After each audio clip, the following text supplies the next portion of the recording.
కార్యక్రమములో అందరూ బాధ్యతాయుతముగా నిన్ను మహిమపరిచే భాగ్యాన్ని మా జీవితాల్లో దయచేయమని హెబ్రోను ఎలీము ప్రార్థనా మందిరములో నాయన సంఘ సభ్యులుగా నీ పిల్లలుగా ఉండే భాగ్యాన్ని మాకు ఇచ్చినందుకు లెక్కలేని స్తుతులు స్తోత్రాలు తెలియజేస్తూ నీ వాక్యపు వెలుగులో మేలు కొరకై మమ్మల్ని జ్ఞాపకము చేసుకునమని క్రీస్తు నామమును అడిగి వేడుకొనుచున్నాము పరమ తండ్రి. ఆమె మంచిది దేవుని బిడ్డలారా. మరి లెంట్ మనకి మరి రేపు బుధవారం ప్రారంభించబడతా ఉంది 5వ తారీఖు నుండి. Lent days. ఏ డేస్ చెప్పండి? Lent days. చాలా మంది శ్రమకాలం అంటారు, లేకపోతే సిలువ ధ్యానాలు అంటారు, లేకపోతే మండల కాలం అంటారు, రకరకాలుగా పిలుస్తూ ఉంటారు. చాలా సంఘాల వారు వాటిని జరిగిస్తూ ఉంటారు, చాలా సంఘాల వారు జరిగించకుండా ఉంటారు.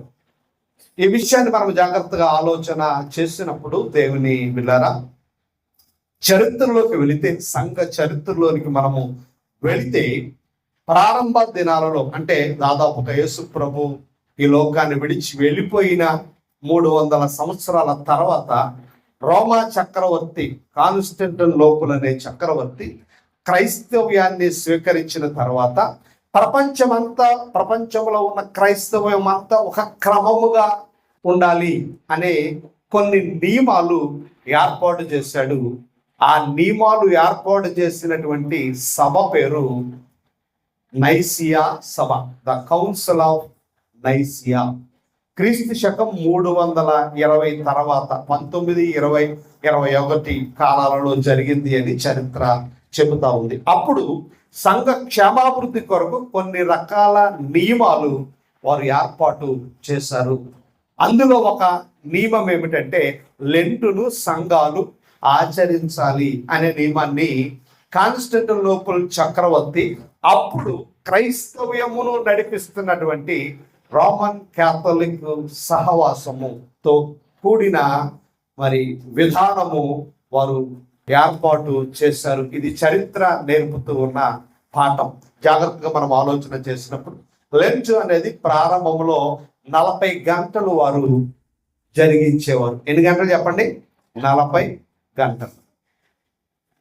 40 గంటలు కాస్త దినాలు గడుస్తూ ఉన్నప్పటికీ 7 రోజులుగా దాన్ని మరలా ఏర్పాటు చేశారు.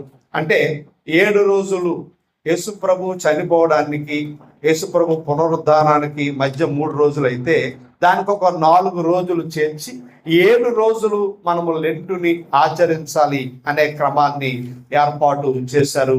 అది క్రమక్రమముగా 40 రోజులుగా మార్పు చెందింది. ఎన్ని రోజులుగా? 40 రోజులుగా మార్పు చెందింది. జాగ్రత్తగా మనం ఆలోచన చేసినప్పుడు ఈ 40 దినాలు ఏమి బోధిస్తారు అంటే చాలా సంఘాలు వారి క్రమాల ప్రకారంగా బోధిస్తూ ఉంటారు.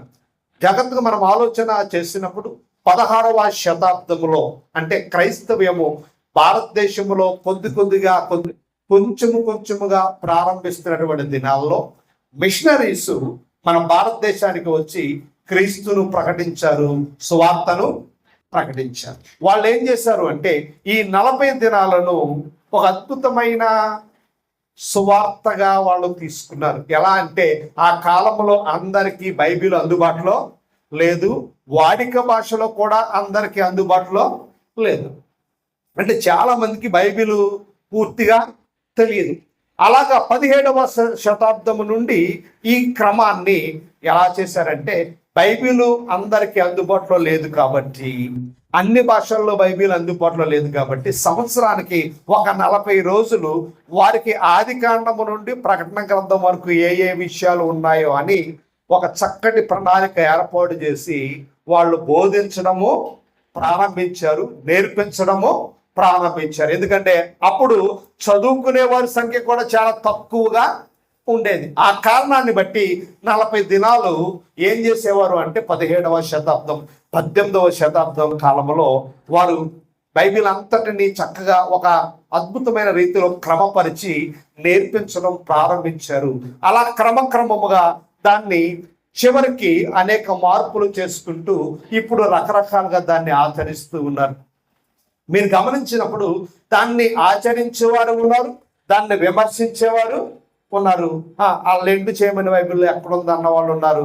లెండ్ చేయడం అంటే వీళ్ళు వేషధారులు చేసేవారిని వేషధారులు అనేవాళ్ళు కూడా లేకపోలేదు. ఇలా రకరకాలుగా మాట్లాడుతూ ఉన్నటువంటి దినాల్లో సత్యాన్ని ఎరిగిన మనము, వాక్యాన్ని ఎరిగిన మనము ఈ లెంట్ను గురించి ఎలాంటి అవగాహన కలిగి ఉన్నాము అని జాగ్రత్తగా మనము ఆలోచన చేసినప్పుడు దేవుని పిల్లలుగా ఒక అద్భుతమైన సత్యం మనకి అర్థమవుతా ఉంది. ఏమిటి అద్భుతమైన సత్యం అంటే 40 దినాలలో బైబిల్లో చాలా ప్రాముఖ్యత మనకు కనబడుతుంది కదా. 40 దినాల గురించి బైబిల్లో అనేక విషయాలు ప్రాముఖ్యతలు మనకు కనబడతాయి. మోషే మనము ఆలోచన చేసినప్పుడు మోషే జీవితంలో 40 దినాల ప్రస్తావన మనకు కనబడుతుంది. ఇశ్రాయేలీల జీవితంలో 40 సంవత్సరాల ప్రస్తావన కనబడుతుంది. అలాగే ఏలియా 40 దినాలు ప్రయాణం చేసినట్లుగా మనకి కనబడుతుంది. కొత్త నిబంధనకు వచ్చినప్పటికీ యేసు ప్రభు 40 దినాలు ఉపవాసం ఉన్నాడు అన్నట్లుగా కనబడుతుంది. ఇవన్నీ గురించి చెబుతూ ఇన్ని 40లు ఉన్నాయి కాబట్టి మనం కూడా 40 దినాలు ఆచరించవచ్చు అనేవాళ్ళు ఉన్నారు. ఆ 40కి మనం చేసే 40కి ఏ సంబంధము లేదన్న వాళ్ళు ఉన్నారు. ఒక మాటలో చెప్పాలంటే లెంట్ డేస్ అంటే శ్రమల కాలము అనేది అధిక సంఖ్యాకులైన క్రైస్తవులు ఒప్పుకునే తీరు. ఎవరు చెప్పండి? అధిక సంఖ్యాకులు అంటే ఎక్కువ శాతం క్రైస్తవులు ఎక్కువ శాతము ఈ 40 దినాలు అన్నప్పటికీ ఏమంటారంటే శ్రమల కాలం అంటాం. నిజంగా యేసు ప్రభు ఎంతకాలము శ్రమలు అనుభవించాడు చెప్పాలి. ఆయన ఈ భూమి మీద 3.5 సంవత్సరాలు ఉన్నాడు. ఎంతకాలం ఉన్నాడు? 3.5 సంవత్సరాలు ఉన్నాడు కదా. ఈ 3.5 సంవత్సరాల్లో యేసు ప్రభు ఎంతకాలము శ్రమలు అనుభవించాడు? ఎవరైనా చెప్పగలరా? యేసు ప్రభు భూమి మీద ఎన్ని సంవత్సరాలు? 3.5 సంవత్సరాలు అంటే 33.5 సంవత్సరాలు ఉన్నాడు. కానీ 3.5 సంవత్సరాలు మాత్రమే ఆయన పరిచర్య చేశాడు కదా. మరి ఎంత కాలము ఆయన శ్రమలు అనుభవించాడు? ఒకవేళ అనుభవించిన ఆ శ్రమలు ఎలాంటివి అని మనము జాగ్రత్తగా ఆలోచన చేసినప్పుడు ఒక అద్భుతమైన సత్యం మనకు కనబడుతుంది. లోకాసు వార్తలో ఒక మాట వ్రాయబడింది. లోకాసు వార్త 24వ అధ్యాయం. లోకాసు వార్త 24వ అధ్యాయము 46వ వచనం అంటాడు, క్రీస్తు శ్రమపడి 3వ దినమున మృతులలో నుండి లేచెననియు. ఏమంటున్నాడు? క్రీస్తు శ్రమపడి 3వ దినమున మృతులలో నుండి లేచాడు. ఇప్పుడు చెప్పాలి, ఎన్ని దినాలు శ్రమ పడ్డాడు ఆయన?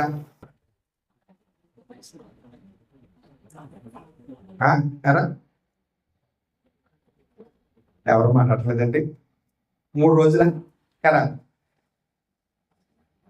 యూత్ పిల్లలు 2 రోజులు అక్కడ రాయబడిన మాట, క్రీస్తు శ్రమ పడి 3వ దినమున మృతులలో నుండి లేచెను. శ్రమ పడి తిరిగి లేచాడు. లేచిన తర్వాత ఆ శ్రమను గురించి ఏమని మాట్లాడుతూ ఉంది అంటే 47వ వచనములు, యెరూషలేము మొదలుకొని సమస్త జనులను ఆయన పేరట మారు మనస్సు పాపక్షమాపణయు ప్రకటింపబడిననియు వ్రాయబడి ఉన్నది. ఏం ప్రకటించబడింది? శ్రమల గురించి ప్రకటించబడిందా?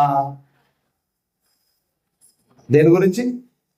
శ్రమల గురించి ప్రకటించబడిందా? ఆయన శ్రమ పడ్డాడు. ఎంతకాలం శ్రమ పడ్డాడో ఆన్సర్ చెప్పిన వాళ్ళకి చక్కటి పచ్చ నోటు ఇవ్వకూడదు. ఏ నోటు? పచ్చ నోటు అంటే 500. ఎంతకాలం శ్రమ పడ్డాడు? యేసుక్రీస్తు ఎంతకాలము శ్రమ పడ్డాడు? ఆయన శ్రమ పడిన తర్వాత శ్రమను గురించి ప్రకటించారా? ఎలాగ ప్రభువుని ప్రకటించాలి? ఎలా ప్రకటించారు చెప్పాలి. ఆయన చనిపోయి తిరిగి లేచిన తర్వాత దేని గురించట? మారు మనసు గురించి, పాపక్షమాపణ గురించి ప్రకటించబడింది. జాగ్రత్తగా గమనించాలి. అంటే ఒకవేళ 40 దినాలు మనం చేస్తే దేన్ని ప్రకటించాలి చెప్పండి? ఈ 40 దినాలు గట్టిగా మాట్లాడాలి. ఒకటి, రెండవది. ఎందుకు యేసు ప్రభు చనిపోయి తిరిగి లేచిన తర్వాత ప్రకటింపబడింది ఏమిటి? మారు మనస్సు, పాపక్షమ. కాబట్టి ఈ 40 దినాలు మీరు దేని మీద వాక్యం ప్రిపేర్ అవ్వాలి? బాబు నువ్వు కూడా ఉన్నావు ఈ 40 దినాలు. మారు మనసు గురించి చెప్పాలి, నెంబర్ 1. రెండవది పాపక్షమాపణ గురించి మీరు సిద్ధపడాలి. ఆయన శ్రమ దేని వరకు అంటే సర్వలోకము మారు మనసు పొందాలి, సర్వలోకము పాపక్షమాపణ పొందాలి. ఎంతకాలం సిద్ధపడ్డాడు? How many days, how many years, how many hours, how many times? ఎన్నిసార్లు ఆయన శ్రమ పడ్డాడు? ఆయన శ్రమ గురించి ఏమని మాట్లాడుతూ ఉందంటే హెబ్రీ పత్రిక 5వ అధ్యాయము, హెబ్రీ పత్రిక 5వ అధ్యాయం 7వ వచనం, శరీరధారి అయ్యున్న దినములలో మహారోగంతోనూ కన్నీళ్లతోనూ తన్ను మరణము నుండి రక్షింపగలవానికి ప్రార్థనలను యాచనలను సమర్పించి భయభక్తులు కలిగి ఉన్నందున ఆయన అంగీకరింపబడిన. జగత్తు మన శరీరధారి అయ్యున్న దినములు ఎన్ని దినాలు ఉన్నాడు ఆయన? 33.5 సంవత్సరం. ఎంతకాలం శ్రమ పడ్డాడు? శరీరధారి అయ్యున్న దినములో 33.5 సంవత్సరాలు ఆయన జీవితంలో శ్రమలు ఉన్నాయి. 33.5 సంవత్సరాలు ఆయన జీవితంలో వేదన ఉంది. 33.5 సంవత్సరాలు ఆయన జీవితంలో కన్నీరు ఉంది అని లేఖనము చెబుతా ఉంది. దైవ జనాంగమా గమనించాలి. మనం ఎంతకాలం బతుకుతాం? 60 బతుకుతాము, 70 బతుకుతాము, 80 బతుకుతాము. దేవుడు కృపణిస్తే 90 కూడా వెళ్ళొచ్చేమో. కానీ శరీరధారి అయి ఉన్న దినములన్నిటిలో నీ జీవితంలో శ్రమలు ఉండక చెప్పాలి మానవు. గమనించాలి దైవ జనాంగమా, మనల్ని మనం పరిశీలన చేసుకోవాలి. శ్రమ అనేది 6 నెలల్లో 3 నెలల్లో 2024 అయిపోయింది, 25 బాగుంటుంది అనుకుంటున్నావేమో, 25 జరుగుతూ ఉంది, 26 ఏ శ్రమ ఉండదు అనుకుంటున్నావేమో. శరీరధారి అయి ఉన్న దినాలన్నీ నీ జీవితంలో ఏముండి తీరుతాయి? శ్రమలు ఉండి తీరుతాయి. ఆలోచించాలి, మనల్ని మనం పరిశీలన చేసుకోవాలి. కాబట్టి శ్రమ అనేది 40 దినాలకు సంబంధించింది కాదు, 4 వారాలకు సంబంధించింది కాదు, 4 సంవత్సరాలకు సంబంధించింది కాదు. శరీరధారి అయి ఉన్న దినములన్నిట మానవ జీవితంలో ఏముంటదట? శ్రమ ఉండక మానదు అని లేఖనం ఎంతో స్పష్టంగా చెబుతా ఉంది దైవ జనాంగమా. కాబట్టి జాగ్రత్తగా మనం ఆలోచన చేసినప్పుడు ఈ 40 దినాలు లెంట్ డేస్ లో మనము నేర్చుకోబోతున్నా, మనము ఆచరించబోతున్న ఆత్మీయ సత్యాలు ఎలా ఉండాలి? ఈ లెంట్ డేస్ ను ఏర్పాటు చేయడంలో ఆనాటి క్రైస్తవ సమాజం, మన పితరులు ఎలాంటి ఆలోచన కలిగి దీనిని ఏర్పాటు చేశారు అని మనం ఆలోచన చేసినప్పుడు ఈ లెంట్ డేస్ లో యూదుల క్రమాన్ని మనం ఆలోచన చేస్తే, లెంట్ డేస్ ఎప్పుడు వస్తుంది మనకి? మార్చి ఏప్రిల్ మధ్యలో వస్తుంది, అంతేనా? మార్చికి ఏప్రిల్, కొన్ని సందర్భాల్లో ఫిబ్రవరిలో వస్తుంది, కొన్ని సందర్భాల్లో మార్చిలో ప్రారంభించబడుతుంది. ఆ కాలంలో యూదులకు 2 పండుగలు వస్తాయి. ఎన్ని పండుగలు చెప్పండి? హిబ్రూ క్యాలెండర్ ప్రకారంగా యూదులకు 2 పండుగలు వస్తాయి. దేవుని బిడ్డలారా, హిబ్రూ క్యాలెండర్ ప్రకారంగా మొదటి నెల మనకు జనవరి అయితే వాళ్ళకు నీసాను మాసం. ఏ మాసం? నీసాను మాసం. దానికి మరొక పేరు ఉంది, అబీబు నెల. దానికి మరొక పేరు అబీబు నెల. ఈ నీసాను మాసము లేకపోతే అబీబు కాలంలో 2 పండుగలు వస్తాయి. ఒకటి పస్కా పండుగ, రెండవది పులియను రొట్టెల పండుగ. ఏ పండుగ చెప్పండి? ఒకటి పస్కా పండుగ, రెండవది పులియను రొట్టెల పండుగ. ఈ పండుగలు యేసు ప్రభు కాలానికి ముందుగా అంటే మోషే కాలము నుండి ఈ పండుగలు ఆచరిస్తూ ఉన్నారు. క్రీస్తు కాలములో కూడా ఈ పండుగలు ఆచరించారు. క్రీస్తు చనిపోయి తిరిగి లేచి వెళ్ళిన తర్వాత కూడా ఈ పండుగలు ఆచరించారు. ఈ పండుగల గురించి నిర్గమాకాండం 12వ అధ్యాయంలో మనకు కనబడుతుంది. కొత్త నిబంధనలో లూకాసు వార్త 22వ అధ్యాయంలో కూడా మనకి కనబడుతుంది. యూదులు ఆచరించిన పండుగలు. ఏ పండుగలు అవి? పస్కా పండుగ చెప్పాలి. రెండవది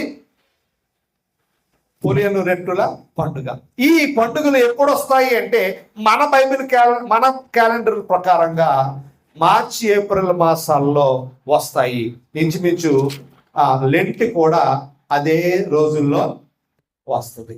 జాగ్రత్తగా మనం ఆలోచన చేసినప్పుడు పస్కా పండుగ దేని నిమిత్తము ఆచరించారు? పులియను రొట్టెల పండుగ దేని నిమిత్తము ఆచరించారు? ఈ రెండు పండుగల యొక్క ప్రాముఖ్యతను, ఈ రెండు పండుగల్లో ఉన్న ప్రత్యేకతను మనందరికీ తెలుసు. చాలాసార్లు మీరు విన్నారా? పస్కా పండుగ అంటే మీకు తెలుసు, పులియను రొట్టెల పండుగ అంటే మీకు తెలుసు. కాబట్టి నేను దాని గురించి వివరించడం లేదు, కానీ ఆ పండుగలు ఒక అద్భుతమైన విషయాన్ని మనకి నేర్పిస్తూ ఉన్నాయి, ఒక ప్రత్యేకతను నేర్పిస్తున్నాయి. ఈ పండుగల కాలములో యూదులు తమ్మును తాము ప్రతిష్ఠించుకుంటారు. ఏం చేస్తారు చెప్పండి? తమ్మును తాము ప్రతిష్ఠించుకుంటారు అంటే ప్రత్యేక పరుచుకుంటారు. యోధా జాతి అంతా, యోధా ప్రజలందరూ ఈ పండుగల కాలంలో తమ్మును తాము ప్రత్యేకపరుచుకుంటారు. అప్పుడు దాకా ఉన్న విధానం వేరు, ఈ పండుగల కాలంలో వారు ఉంటున్న విధానము వేరుగా కనబడుతుంది, ప్రత్యేకముగా కనబడదు. జాగ్రత్తగా మనము ఆలోచన చెయ్యాలి. కాబట్టి ఈ 40 దినాలు మనం కూడా ప్రత్యేకంగా కనబడాలి. ఎలా కనబడాలి? ఈ 40 దినాలు మనం కూడా ఎలా కనబడాలంటే మనల్ని మనము ప్రతిష్ట చేసుకోవాలి. ప్రతిష్ట చేసుకోవడం అంటే ప్రత్యేక పరుచుకొనుట. ప్రతిష్ట చేయడం అనే మాటకు అర్థం ఏమిటి? అభిషేకించబడుట. ఏమిటది? అభిషేకించబడుట, ప్రతిష్ట చేసుకొనుట. ఈ రెండు పదాలు అభిషేకము అంటారు చాలా మంది. మనందరికీ తెలుసు. సహజంగా ఈ అభిషేకం అనే పదం సేవకుల్లో వాడబడుతుంది. ఎవరు వాడబడుతుంది? సేవకుల్లో వాడబడుతుంది. నీవు అభిషేకము పొందావా అంటారు, అభిషేకించబడ్డావా అంటారు, లేదా ప్రతిష్ట చేయబడ్డావా అని అంటూ ఉంటారు. అవునా కదా? జాగ్రత్తగా మీరు ఆలోచన చేయాలి. వాస్తవంగా ఎందులో ప్రతిష్ఠించబడాలి, ఎలా ప్రతిష్ఠించబడాలి? ఒక మాట చూద్దాం. మనందరికీ తెలిసిన మాట. ఒక మాట నేను మీకు చూపించి ముందుకు వెళ్ళాలని ఆశపడుతూ ఉన్నాను. ఎందులో ప్రతిష్ఠించుకోవాలి? కొత్త నిబంధన ప్రకారంగా. ఎవరైనా చెప్పగలరా? కొత్త నిబంధన ప్రకారంగా మనము ఎందులో ప్రతిష్ఠించబడాలి? చెప్పాలి. ఎవరైనా చెప్పండి. పాత నిబంధనలో ప్రతిష్ఠించుకోవడము లేదా అభిషేకించబడము, ప్రత్యేకపరచబడడం అనేది పాత నిబంధన కాలంలో వేరు. పాత నిబంధన కాలంలో ప్రతిష్ఠించుకోవడం అంటే, ప్రత్యేకపరచుకోవడం అంటే యాజకుని వస్త్రాలు ప్రత్యేకంగా ఉండేవి, అభిషేకం అనేది ఉండేది, నెత్తి మీద నూనె పోసి అభిషేకము చేసేవారు, ప్రత్యేకమైన వస్త్రాలు ఉండేవి. దానిని ఏమన్నారంటే ప్రతిష్ట, లేకపోతే అభిషేకము, లేకపోతే ప్రత్యేక పరచుట. ఇది పాత నిబంధన క్రమం. మరి కొత్త నిబంధనలో ఎలాగ అభిషేకించబడాలి, ఎలాగ ప్రత్యేకించబడాలి, ఎలాగ ప్రతిష్ఠ చేయబడాలి గురించి మాట్లాడుతున్నాను, లేకపోతే ప్రత్యేకపడట గురించి మాట్లాడుతున్నాను. ప్రతిష్ఠించబడడం ఎలాగ? పాత నిబంధనలుగా ప్రత్యేకమైన వస్త్రాలు వేసుకునేవారు, ప్రవక్త వచ్చేవాడు, ఒలివలు పట్టుకుని వచ్చేవాడు, అభిషేక ప్రార్థన చేసేవాడు. ఈ రోజు నుంచి దేవుడు నిన్ను ప్రత్యేక పరిచాడు, దేవుడు నిన్ను ప్రతిష్ఠించాడు, దేవుడు నిన్ను అభిషేకించాడు అని చెప్పేవాడు. అది పాత నిబంధన కాలం. ఇప్పుడు కొత్త నిబంధన కాలంలో ఎలాగా ప్రతిష్ఠ చేయబడాలి, ఎలాగా అభిషేకించబడాలి, ఎలాగా ప్రత్యేక పరచబడాలి? చెప్పాలి త్వరగా. పరచబడాలి, అది మనల్ని ఎలాగా ప్రతిష్ఠించుకోవాలి? పోనీ ప్రతిష్ఠించడానికి వేటిని ఉపయోగించాలి? బట్టల, నూనె, ఇంకేమైనా ఉందా? దేనితో ప్రత్యేకపరచుకోవాలి? ఒక ఇంటి ఇచ్చారు, ఈ రెండు కాదు, మూడు. ఒకటి బట్టల, రెండవది నూనె, మూడవది ఈ రెండు కాదా. ఎలాగ ప్రతిష్ఠించుకోవాలి మనల్ని మనం? వెరీ గుడ్, దేన మనస్సు కలిగి ఉండాలి. ఇంకా యోహాను సువార్త 17వ అధ్యాయం, యోహాను సువార్త 17వ అధ్యాయము 16వ వచనం. నేను లోక సంబంధిని కానొచ్చు, వారును లోక సంబంధులు కాదు. అంటే ప్రత్యేకించబడ్డారు. ఎలాగా? సత్యమందు వారిని ప్రతిష్ట చేయుము, నీ వాక్యమే. పుట్టినట్లో సత్యము వలన వాడిని ఏం చేయాలి? ప్రత్యేక పరచాలి. అంటే అభిషేకం అంటే ఏంటి చెప్పండి? ఇప్పుడు చెప్పండి, అభిషేకం అంటే ఏంటి? ప్రతిష్ఠ అంటే ఏంటి? వాక్యముతో నువ్వు ప్రత్యేకించబడాలి. దేంతో? నీ అభిషేకం దేంతో జరగాలి? వెరీ గుడ్, వాక్యముతో. లోక సంబంధులు కాదు మనం, లోకము నుండి ప్రత్యేకపరచబడ్డాం. ఎలా? ఆయన వాక్యము నన్ను అభిషేకించింది. ఇప్పుడు అభిషేకం అంటే ఏంటి? వాక్యము నిన్ను అభిషేకించాలి. వాక్యముతో నువ్వు ప్రతిష్ట చేయబడాలి. వాక్యము ద్వారా నువ్వు ప్రత్యేక పరచబడాలి. అంటే ఈ 40 దినాలు మన ప్రత్యేకత ఏమై ఉండాలి అంటే వాక్యములో ప్రత్యేకతను మనము కలిగి ఉండాలి. జాగ్రత్తగా మనం ఆలోచన చేయాలి. కానీ లోకము ఎలాంటి ప్రత్యేకతను కోరుకుంటుంది? ఈ 40 దినాల్లో ఒక డ్రెస్ వేసుకుంటారు. ఏం వేసుకుంటారు? 40 దినాల్లో ఒక డ్రెస్ వేసుకుంటారు. వాళ్ళు లోకానుసారమైన ప్రత్యేకత, అది బైబిల్లో లేదు. ప్రత్యేకత అంటే నువ్వు వాక్యము ద్వారా నువ్వు ప్రతిష్ఠించుకోవాలి. ఎలా ప్రతిష్ఠించుకోవాలో మనం నేర్చుకోబోతా ఉన్నాం. లోకము ఒక రకమైన వస్త్రధారణ. ఈ 40 దినాలు పెళ్లిళ్ళు చేయకూడదు. ఏం చేయకూడదు? ఈ 40 దినాలు పెళ్లిళ్ళు చేయకూడదు, పుట్టినరోజులు చేయకూడదు, హార్ట్ అటాక్ వస్తే హాస్పిటల్లో జాయిన్ మాట్లాడరు.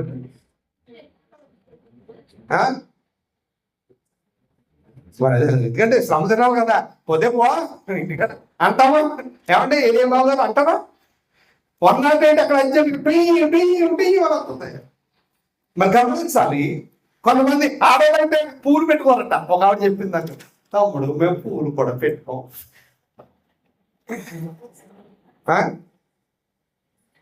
గమనించాలి. అంటే కొంతమంది అయితే 80 మానేస్తారు. 40 దినాలు ఏం తింటారు? 80 తినరు, పప్పు బాగా తింటారు. అంటే మీరు గమనించాలి, ఎలాంటి ప్రత్యేకత మనం కలిగి ఉండాలి, ఎలాగ మనము ప్రతిష్ఠించుకోవాలి. యోవేలు గ్రంథం అంటాడు, ఉపవాస దినములను ప్రతిష్ఠించినట్టు ప్రత్యేక పరచండి అన్నాడా? యోవేలు గ్రంథం 2వ అధ్యాయంలో ఉపవాస దినములను ప్రత్యేకపరచండి. ఎలాగ ప్రత్యేకపరచాలి? వస్త్రధారణతో కాదు, ఆహారంతో కాదు. నేను మిమ్మల్ని అడుగుతున్న, ఉపవాసం అంటే భోజనం మానేలా? ఎవరు మాట్లాడలేదు. ఉపవాసం అంటే భోజనం మానేలా? ఎదురు చెప్పండి, పర్లేదు. రాజుగారు చెప్పు, మానేలా? కొత్త నిబంధన ప్రకారంగా భోజనం మానేసి ఉపవాసం చేసినట్లుగా ఎక్కడైనా ఆధారం ఉందా? ఉపవాసం, ఆ 2 పదాలకి అర్థం ఏమిటో చెప్పండి. ఉప అంటే దగ్గరగా, దేవునికి దగ్గర అవడమా, అన్నమా అనేటివా? మాట్లాడలేదు ఎవరన్నా. ఉపవాసం అంటే ఏంటి? దేవునికి దగ్గర అవడం. ఈ రోజు నేను ఉపవాసం అంటే ఎవరితో ఉండాలి? పోనట్టుకుని వాళ్ళ ఉపవాసం ఏం తిన్న, నేనేమి తిన్నయాల, పోనుకు దగ్గరగా టీవీ నట్టుకుని ఇవాళ ఎక్కడికి వెళ్ళలేదు. ఉపవాసం ఇవాళ ఉపవాసం నేను ఎవరితోనూ మాట్లాడను. ఎవరైనా ఫంక్షన్ పిలిచారనుకో, 3 దాటాక తింటానే. ఏ దాటాక? 3 దాటాక. నా ఏమనుకోదులే కదా, ఇదా ఉపవాసం అంటే. ఎలా చెప్పిందా బైబిల్? ఎందుకంటే నేను అన్నాను చాలాసార్లు, 3 దాటాక తింటాను నన్ను అడిగితే. నేను చాలాసార్లు అన్నాను. ఇప్పుడు నేను ఎందుకు అన్నాను? మీకు అర్థం అవ్వాలి. ఉపవాసం అంటే ఏంటో మీకు అర్థమా కావాలి. యెషయా గ్రంథంలో చెప్పాడు ఒక అధ్యాయం అంతా ఉపవాసం గురించి. ఏ అధ్యాయం అది? చెప్పండి, ఏ అధ్యాయము? జగన్ గారు మీరే చెప్పకండి. ఎన్నో అధ్యాయం? ఒక అధ్యాయం అంతా చెప్పాడు ఇజ్రాయేలుకి. అసలు ఉపవాసం అనే నియమం ఎవరికి ఇచ్చాడు దేవుడు? చెప్పాలి, ఇజ్రాయేలునికే ఇచ్చాడు. ఒక అధ్యాయం అంతా చెప్పాడు. ఒరే, నువ్వు తిండి మానేస్తే కాదురా, నీ బతుకు మార్చుకోరా. ఏమన్నాడు? నువ్వు తిండి మానేస్తే నీ ఉపవాసాన్ని నేను ఇష్టపడను. కొన్ని సందర్భాల్లో ఆయన అత్తగారు కోపించుకుని అత్తగారి మీద అల్లుడు తిండి తింటాం మానేస్తాడు. మానేస్తాడా? మా తమ్ముని అలా చేసేవా? అలాంటప్పుడు అది ఉపవాసమా? కోపమించో, ఎవరినో తింటో, ఏదో చేసో నువ్వు అన్నం మానేస్తే అది ఉపవాసమా? దేవుడు కోరుకున్న ఉపవాసం అది కాదు. ఉపవాసం అంటే ప్రత్యేక పంచుకోవడం, దేవునికి దగ్గర అవడం. తిండి మానేసి దేవునికి దగ్గర అవడం వల్ల ఏ ప్రయోజనమో లేదు. అలాగని నేను తిండి మానేసి ఉపవాసం చెయ్యొద్దని నేను చెప్పడం లేదు సుమా, నా ఉద్దేశం అది కాదు. మానవచ్చు, ఆరోగ్యానికి మంచిది. డాక్టర్ దగ్గరికి వెళ్తే వారానికి ఒక రోజు తినడం మానే అని చెప్పాడు. మానేయండి, మీకు వందనాలు, ఆరోగ్యానికి మంచిది. ఆరోగ్యమే మహా భాగ్యం. నెలకో వారానికో రోజు మొత్తం తినడం మానేయండి, 4 లీటర్ల నీళ్లు తాగండి, అంతే. ఆరోగ్యానికి మంచిది. దేవునికి మాత్రం మంచిదేమి? దేవునికి ఏది మంచిది? మన బ్రతుకుని మార్చుకుంటే దేవునికి మంచిది. దేవునికి దగ్గరగా ఉంటే అది దేవునికి మంచిది, ఆయనకి ఇష్టమైంది. గమనించాలి దైవ జనాంగం. అంటే ఈ 40 దినాలు మన ప్రయాణం ఎలా ఉండబోతా ఉందో మనం నేర్చుకుంటా ఉన్నాం. ఎలాంటి ప్రత్యేకతగా మనము కలిగి ఉండాలో మనం నేర్చుకుంటున్నాం. ఈ 40 దినాలు మనకు ఉండవలసిన ప్రత్యేకత భౌతిక సంబంధమైన ప్రత్యేకత కాదు. ఆహారం మానేయడమో, వస్త్రాలు మార్చుకోవడమో, లేదా శుభకార్యాలు మానేయడమో. ఏ కార్యాలు? శుభకార్యాలు మానేయడమో కాదు. అది దేవుడు కోరుకున్న ప్రత్యేకత కాదు, దేవుడు కోరుకున్న ప్రతిష్టత కాదు అని లేఖనము చాలా స్పష్టంగా చెబుతా ఉంది. కాబట్టి ఈ 40 దినాలు మనం ఎలాంటి తీర్మానం తీసుకొని రావాలి అంటే, ఈ 40 దినాలు ప్రార్థన చేయడం రాని వారు ప్రార్థన చేయాలి, నేర్చుకోవాలి. ఏం నేర్చుకోవాలి? ప్రార్థన నేర్చుకోవాలి. వాక్యం చెప్పడం రాని వారు వాక్యం చెప్పడం నేర్చుకోవాలి. ఎంతకాలం ఉంటావు చెప్పకుండా? పాటలు పాడడం రాని వారు పాటలు పాడడం నేర్చుకోవాలి. ఈ 40 దినాలు నువ్వు చేయవలసిన పని ఏంటో తెలుసా? ప్రార్థన నేర్చుకోవాలి, పాటలు నేర్చుకోవాలి, వాయిద్యాలు నేర్చుకోవాలి, దేవుని కొరకు ఏం చేయాలో నేర్చుకోవాలి, దేవుని కొరకు ఎలా నిలబడాలో నేర్చుకోవాలి, దేవుని కొరకు ఎలా ప్రయాసపడాలో నేర్చుకోవాలి. ఈ 40 దినాలు ట్రైనింగ్ నీ జీవితాన్ని ప్రత్యేక పరచాలి. ఈ 40 దినాలు నీ జీవితాన్ని ఒక అద్భుతంగా మార్చేయాలి తప్ప మూఢాచారాల ప్రకారంగా ఉండకూడదు. ఆచార పద్ధతుల ప్రకారంగా ఉండకూడదు. గమనించాలి దైవ జనాంగం. ఈ 40 దినాలు ఒక అద్భుతమైన ప్రత్యేకత మనము కలిగి ఉండాలి.